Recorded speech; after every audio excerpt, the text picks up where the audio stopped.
Ya, assalamualaikum Pak. Waalaikumsalam Pak. Minta waktu sebentar Pak. Iya Nah, siap. di sini kita diskusinya diskusi santai aja Pak ya. Siap siap. Diskusi santai, spontan, tapi berkesan intinya. Mudah-mudahan. Nah ya, ini saya melihat sosok Bapak ini termasuk yang sosok menginspirasi, memberikan inspiratif kepada kami-kami guru yang mungkin guru-guru pemula Pak ya.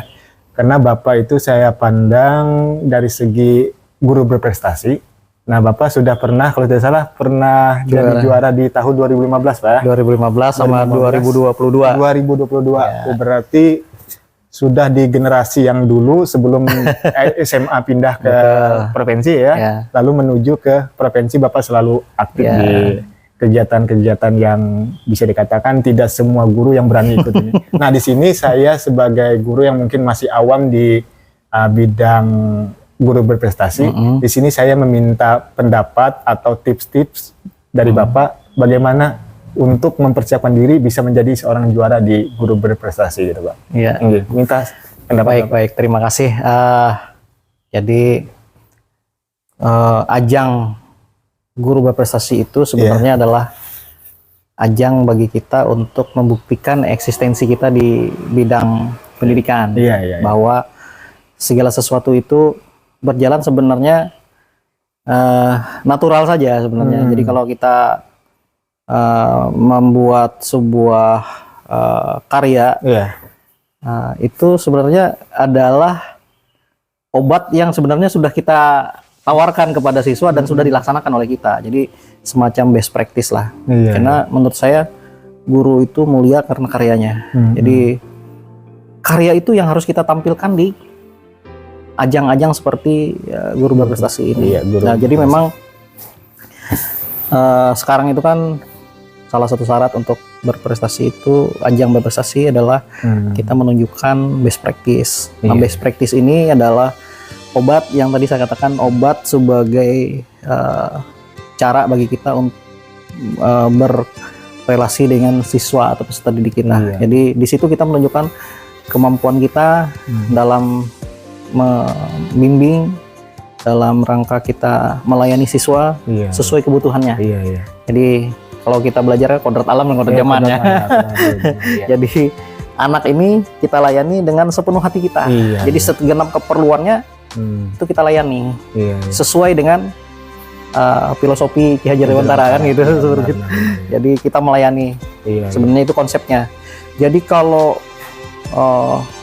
penghargaan itu sebenarnya seiring saja dengan apa yang kita lakukan. Jadi kalau memang betul-betul kita lakukan dan orang melihat bahwa apa yang kita lakukan itu memang berdampak dan bermanfaat dan bermakna bagi peserta didik, saya kira orang-orang yang katakanlah notabene di mereka sebagai juri itu pasti akan bisa menetapkan hal tersebut. Jadi menurut saya tipsnya itu adalah bagaimana kita mempersiapkan diri kita sebaik-baik mungkin.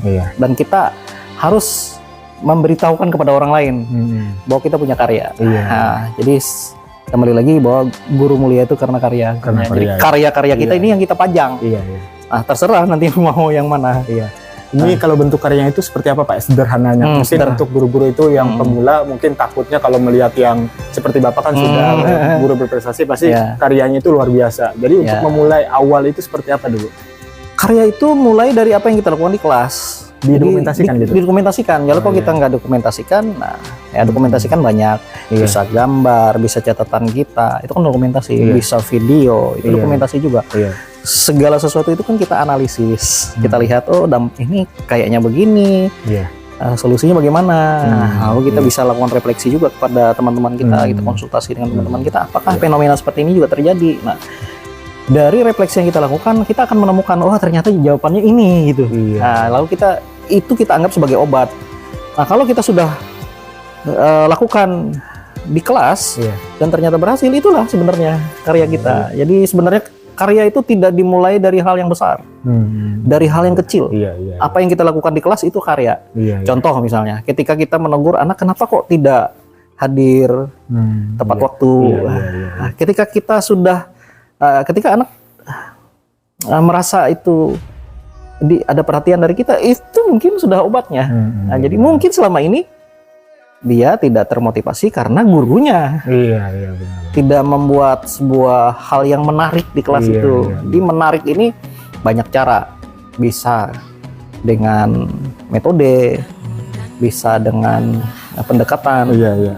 Seperti itu Pak. Jadi hal-hal yang kecil yang kita lakukan di kelas itu bermakna, menurut saya gitu.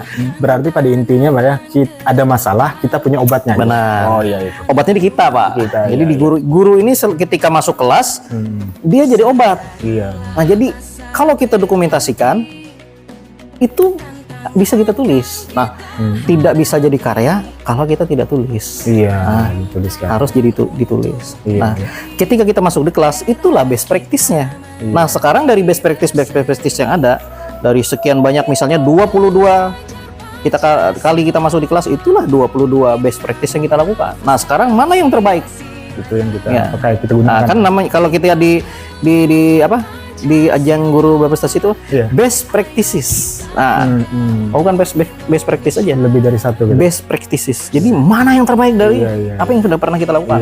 Mana yang terbaik dari yang baik yang kita lakukan? Nah, itu yang kita tampilkan. Menurut saya gitu, Pak. Jadi kalau Yuri itu konsisten, dia melihat karya kita, dia akan menghargai. Seperti itu. Selain itu Pak, apakah ada syarat khusus? Kalau sekarang kan ada yang namanya guru penggerak. Apakah harus memiliki sertifikat guru penggerak untuk mengikuti kegiatan guru berprestasi itu? Saya rasa belum sampai ke sana karena memang guru berprestasi ini kan yang pertama karya yang ada. Karya ya. Biarpun kita sudah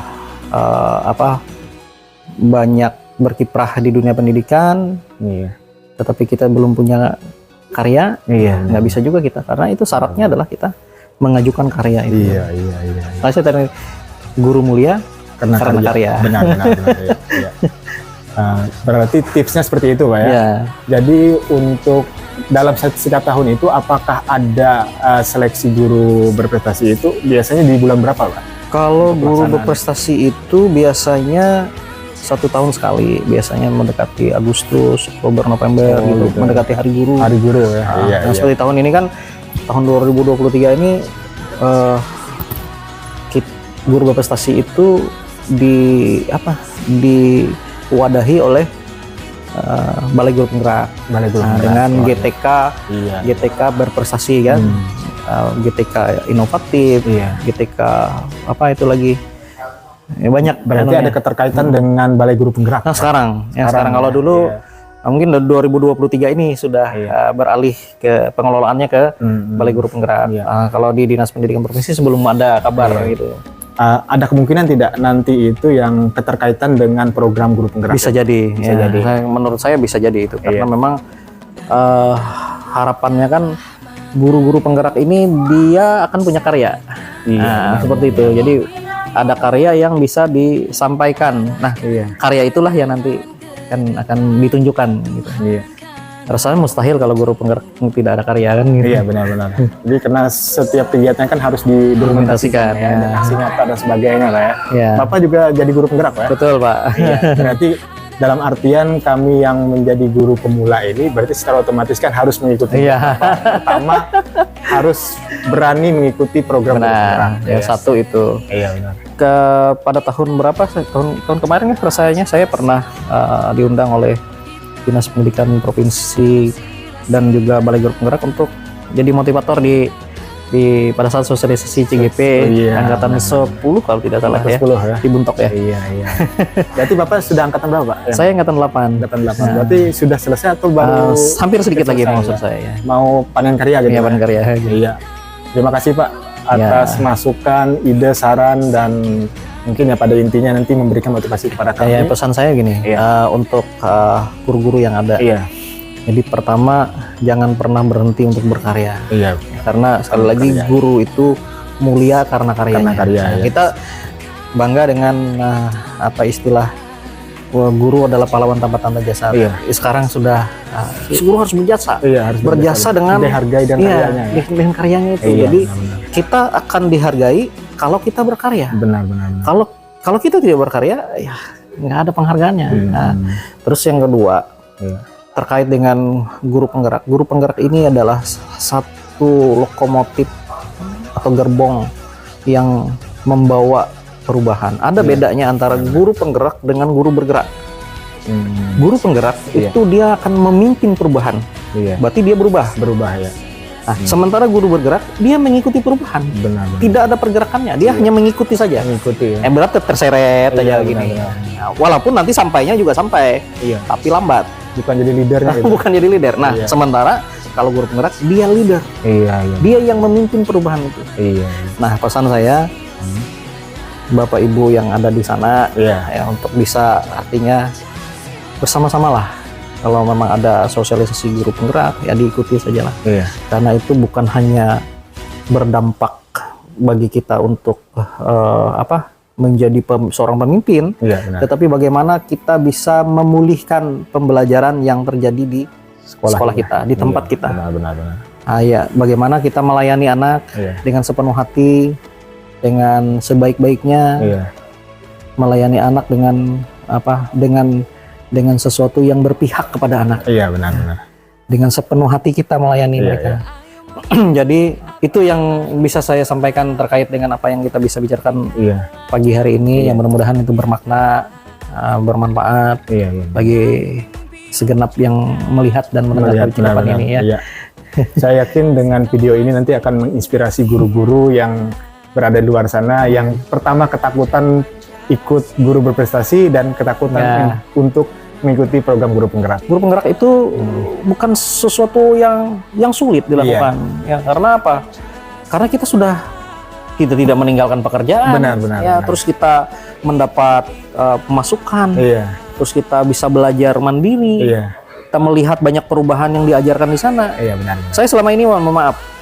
Sedikit saya ngulang. Untuk program guru penggerak. Guru penggerak ini. Saya selama ini mencapai prestasi yang menurut saya tidak semua orang bisa mencapai prestasi yang saya dapatkan. Tetapi ketika saya mengikuti program guru penggerak itu, apa yang saya capai selama ini, ternyata melewati program penggerak itu saya disadarkan, apa yang saya dapatkan selama ini ternyata nggak ada apa-apanya. Nggak ada apa-apanya. Iya, nggak ada apa-apanya, Pak. Kenapa saya katakan nggak ada apa-apanya? Prestasi saya sebagai guru berprestasi, saya rasa kalau di tingkat nasional saya sudah bisa tembus ke sana. Tetapi apa yang saya dapatkan ternyata itu fokusnya ke saya, bukan ke peserta didik. Bukan membagikan itu ya. Benar. Seharusnya apa yang saya lakukan itu fokusnya di peserta didik, bukan pencapaian saya. Pencapaian saya ini adalah dampak dari apa yang saya lakukan terhadap peserta didik. Walaupun memang selama ini memang apa yang saya lakukan itu ya di peserta didik, tetapi dampaknya nggak kelihatan gitu. Menurut saya nggak kelihatan walaupun anak-anak mungkin ada sih sesuatu yang berubah di mereka gitu. Karena bagaimanapun juga mereka lah tempat saya mencurahkan ilmu pengetahuan ataupun karya saya itu. Tetapi selama saya lihat, selama saya berada di pendidikan guru penggerak, ternyata saya disadarkan bahwa apa yang saya lakukan selama ini tidak sepenuhnya untuk melayani peserta didik, tidak untuk untuk berpihak kepada anak. Sesuai gitu dengan filosofi Ki Hajar Dewantara. Pak. Jadi menurut saya itu yang perlu kesadaran diri kita untuk kesadaran diri kita, lalu bagaimana kita bisa memanajemen diri kita lagi untuk lebih lagi menjadi seorang guru yang melayani anak dan berpihak kepada anak. Terima kasih itu kira-kira, Pak. Terima kasih banyak, Pak. Terima kasih, sangat menginspirasi. Mudah-mudahan semuanya bisa seperti itu ya, Pak ya. Pokoknya ini konten ini saya berharap mudah-mudahan bisa menyebar ke seluruh guru-guru yang ada di Indonesia. Siap. Dan menginspirasi walaupun kita berada di pelosok Kalimantan. Betul. Saya posisinya di SMA Negeri 4 Muara Teweh, Kabupaten Bandung Utara. Terima kasih banyak, Pak. Siap, terima kasih. Sampai jumpa lagi nanti di video berikutnya. Amin. Nanti. Assalamualaikum, Pak. Waalaikumsalam, Pak.